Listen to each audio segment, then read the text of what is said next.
अंदर अपने आप ज्ञान प्रकट होता है, अपने आप सारी शक्तियां उसके अंदर प्रकट होने लगती है।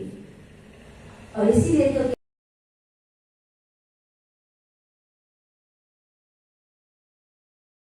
मैंने गुरु महाराज जी को याद किया।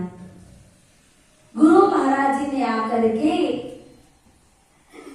स्वयं भगवान शिव को यही कहा, मेरा जो शिष्य है उसे आप क्षमा कर दीजिए, क्योंकि वो नादान है, अबोध है, लेकिन जैसा भी है वो मेरा शिष्य है, वो मेरे चरणों में समर्पित है, और इसीलिए कृपा करके आप उसे श्राप से मुक्त करिए।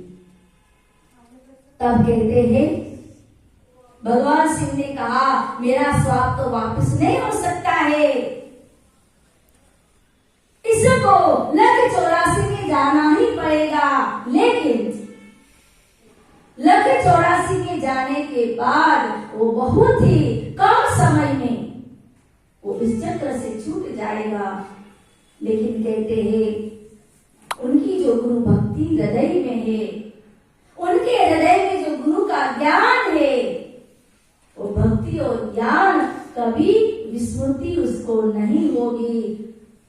लख 84 में जाने के बाद भी उसे अपना ज्ञान स्मृति रहेगी, ज्ञान की स्मृति रहेगी, भजन की स्मृति रहेगी।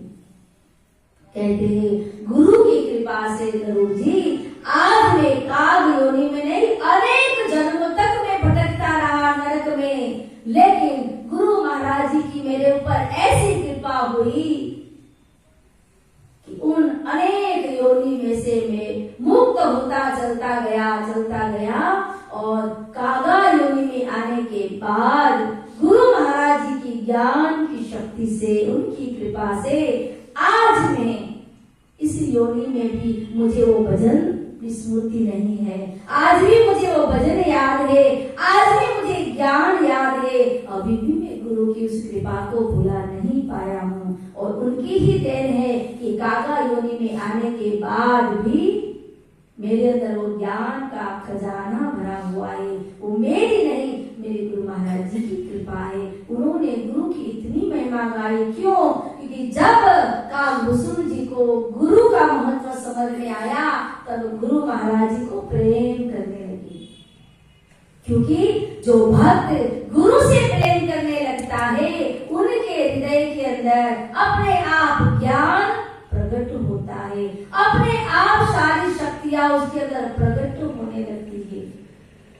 और इसीलिए तो कहते हैं गुरु देव तुम्हारे चरणों में दर प्यार किसी का हो जाए, गुरुदेव तुम्हारे चरणों में दर प्यार